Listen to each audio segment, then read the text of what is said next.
Hello, welcome to another Saturday Meditations with Dave. I appreciate you being here with me today. Today I'd like to talk about Job 42 verse 10 from the New International Version, which says, "After Job had prayed for his friends, the Lord restored his fortunes and gave him twice as much as he had had before." And I'd like to do it in that meditative style of prayer. So this is something you don't want to do while you're driving or anything else that would put you or others at risk, because I'm going to ask you to close your eyes if you're comfortable. So if you are comfortable, close your eyes and we will begin. Father, we thank you. We thank you for you being our Father.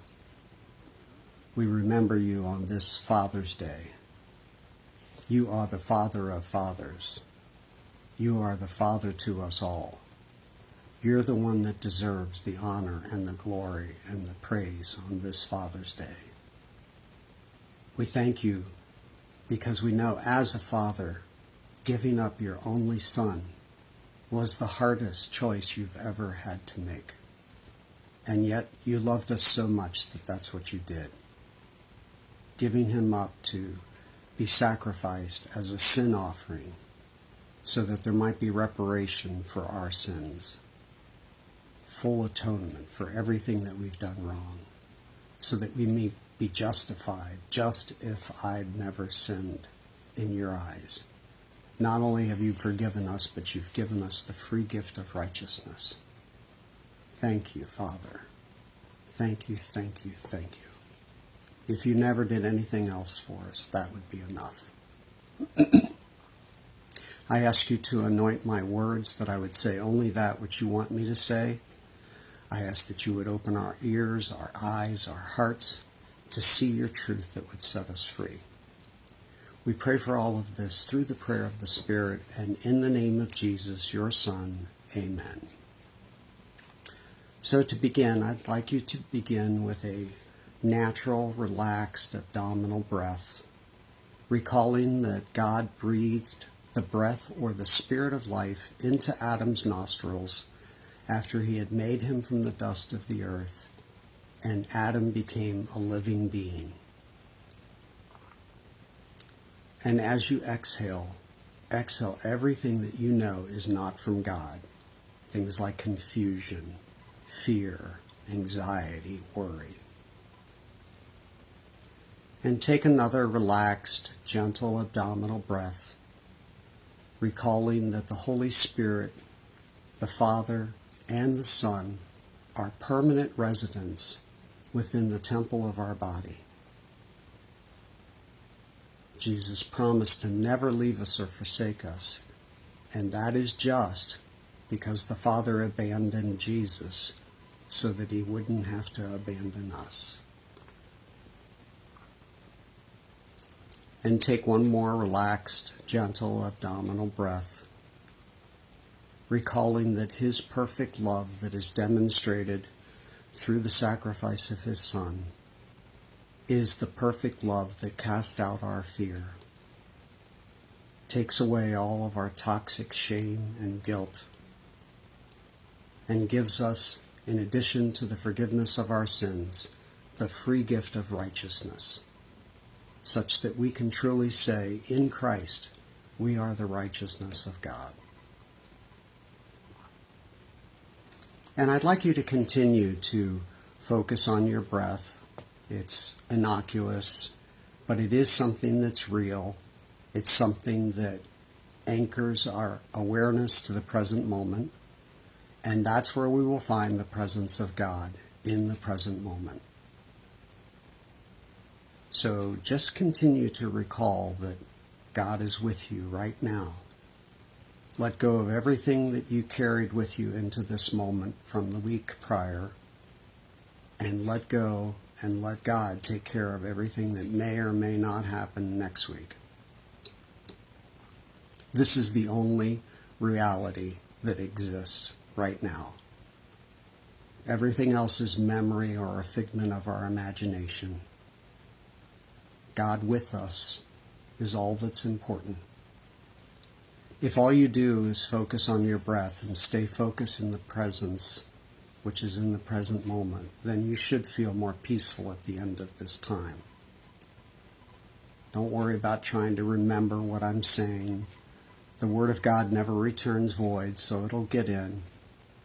You just stay focused in the presence, aware of His peace. He will keep us in perfect peace when our minds are stayed or fixed on Him, for we trust in Him. So, the interesting part about this scripture is the first part. It said, when Job had prayed for his friends, then the Lord restored his fortune and gave him twice as much. It didn't happen until Job had prayed for his quote-unquote friends.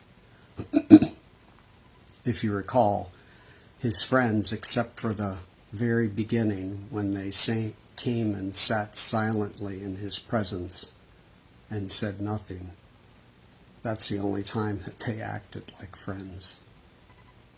And after that, they started telling him he must have done something wrong, or otherwise God wouldn't have punished him with this. So, not only did Job lose all his fortunes and his children, and be covered with boils, and have his wife tell him to curse God and die. Not only did that happen, but his friends came and accused him of having done something wrong in order to warrant this type of circumstantial lack of favor in his life. And yet we know that this wasn't the truth. It was the devil that brought this on him after he asked permission from God, after God had told him, look at my servant Job, none more righteous in all the earth. So we know that it wasn't as a result of his sins, and yet that's what his friends accused him of. Have you ever been accused by your so-called friends of something that you haven't done?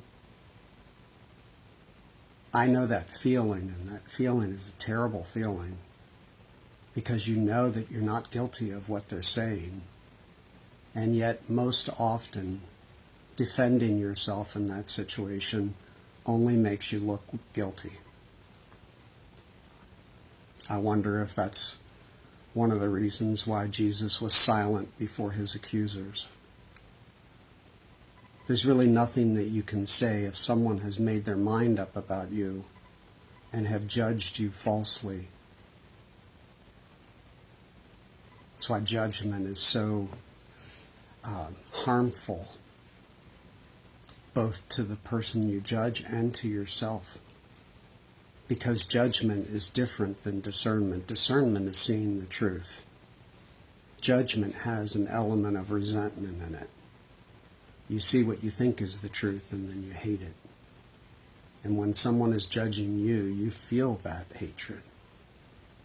And especially if you haven't done it, it's very, very hard to hear that. And especially when you're in a vulnerable place. And I can't think of anybody who was in a more vulnerable place than Job. So the fact that he prayed for his friends in light of that backdrop is quite significant. It implies that he had to forgive his friends for accusing him of something that he hadn't done and not being with him as they did in the beginning. He had zero support from anyone, including his wife. A very lonely, vulnerable place to be. So, forgiving them was no small task. And in this thing that I'm doing, it's about forgiving, grieving, and loving. So this is addressing the first one, to forgive. And I think forgiveness needs to be first, because there's so many hard things that we go through in life. And right now, after all of this stuff that has gone on with COVID and everything that's going on with the economy and the war and the shootings, and this is tough. Forgiveness is not easy. If you add personal insult with judgment, especially if it's wrong, it's very hard to accept and very hard to forgive. And yet, in this verse, after Job had forgiven and prayed for his friends, I added the had forgiven because I believe he had to have done that before he prayed for them. But after Job had prayed for his friends, it was then that the Lord restored his fortunes and gave him twice as much as he had had before. What an act of grace and mercy, and what a courageous choice of will. And it was God who had instructed the friends to go and have Job pray for them. And it says that God honored Job's prayer. So when we're in the midst of difficulty, and when we're being judged, or there's forces, even evil forces, that are coming against us, very, very important, I believe, to keep forgiveness at the forefront so that we can pray sincerely from our heart, a heart that isn't stained with the bitter root of resentment. It says in the Bible, don't expect your prayers to be answered if you haven't forgiven from your heart. Forgiveness is central in order to stay in the central theme of love. God is love. If you pick up your Bible, look at everything in it through the filter of God's perfect love.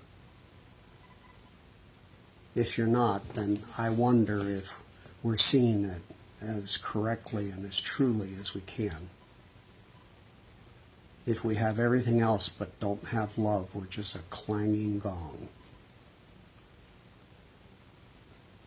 And we see the perfect love of the Father on this Father's Day as we celebrate Father's Day. We celebrate you, Father, because you are the Father of fathers, the Father that gave his only Son.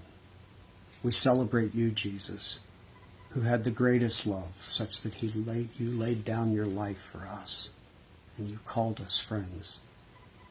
And we celebrate you, the Holy Spirit, who lives within the temple of our body, who has promised to never leave us or forsake us, who will guide us through to heaven's home someday, where there will be no more pain, no more suffering, no more sickness, no more sin and death, no more fighting with powers and principalities, just peace and bliss and ecstasy in God's presence.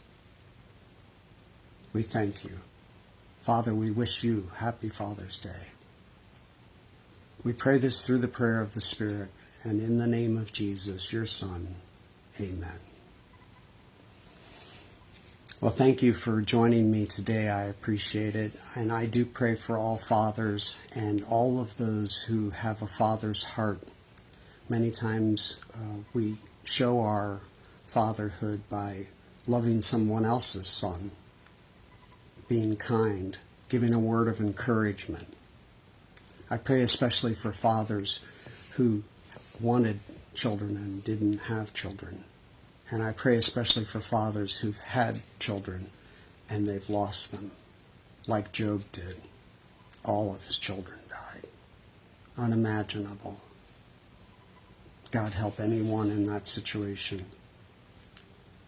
So I wish you a happy Father's Day. I wish you a Sabbath rest that is unparalleled, that it would rejuvenate you and recreate you and restore you, which is God's will for us. That's why the Sabbath is so important. I pray that you have a restful Sabbath and a restful weekend. And God willing, I will see you next week. Okay, goodbye.